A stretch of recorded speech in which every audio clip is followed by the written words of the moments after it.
everybody, welcome back to another episode of Craving Shaving.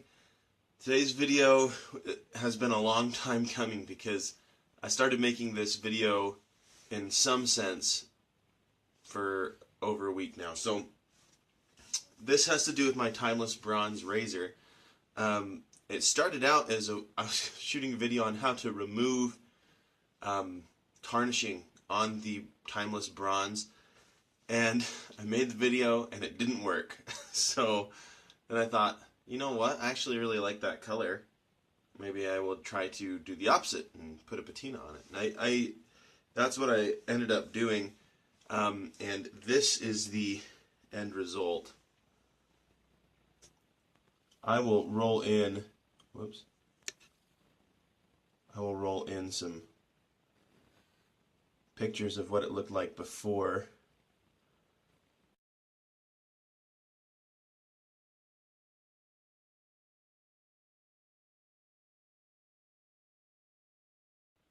And here's the top cap, the bottom. But as you can tell, it's a much darker bronze now. There's even some green in some places. I really like how this turned out, even though it didn't turn out how I wanted. So let me tell you the story. First of all, I tried many ways to get the original tarnish off, and I've since found a way that works fairly well. Scotch-Brite pads, they work well. I've heard too that steel wool works, but that one just makes me a little nervous because I don't want to scratch the heck out of it. And to be fair, the Scotch-Brite pad may have even scratched it a little bit. I'm not sure. But that does work to remove the patina. I found out in the process of making this that it does work. Although I don't want to show it to you now because I like how it looks now, and I don't want to have to redo it. So anyway, when I was trying to add the patina, I read online that if you put it in a sealed container, which I used a Ziploc bag, with some hard-boiled eggs, that the sulfur would react with the bronze or the copper in the bronze and give it that tarnished look. And so I tried that, and it did change it, and that's, I don't have any pictures of it.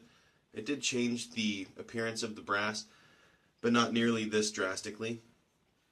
And so I kind of started over. And I was actually watching an episode of I'd Lather Be Shaving. Great show if you want to check it out. It was actually the one that they did on Mantic 59's website, Sharpologist kind of thing. But it was on how to add a patina. And they used some kind of, patina agent, which I did not have, but what I did have was ammonia.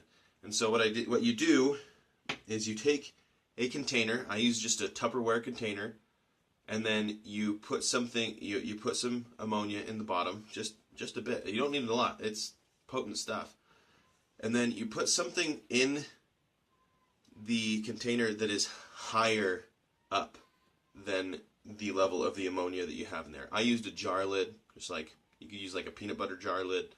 Just put it in there, and then put the items on top of that. So it's not sitting in the ammonia, but it's above it, because ammonia, if you've ever opened up a thing of ammonia, you can tell that it has a very low evaporation rate. It evaporates well under room temperature, and so that stuff will just mix up into the rest of the sealed container, and it will do your work for you.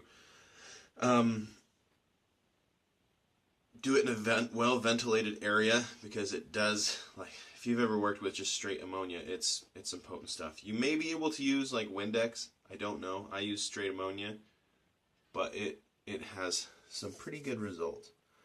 Now, is it perfectly even? No, you can see some green there. I like it though. It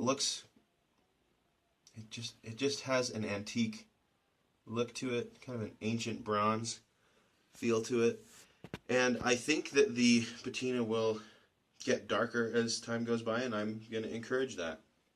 So I'm very happy. Let me know your thoughts on the new look of my timeless bronze razor. Some of you may be like screaming at your screens right now, no, I liked it how it was. That's fine. If you get a timeless bronze, just make sure you keep it polished and don't leave it wet. just every time after you use it. Keep it polished.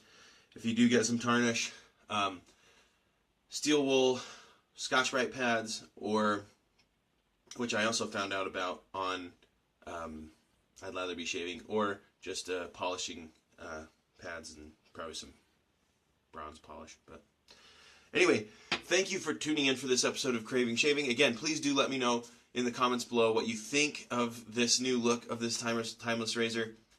I love it because one of the only things I did not like about this is that really bright gold look to it. I didn't like that. So this is much more my style. Let me know what you think. But anyway, thank you for tuning in for this episode of Craving Shaving, and hope you have a wonderful day.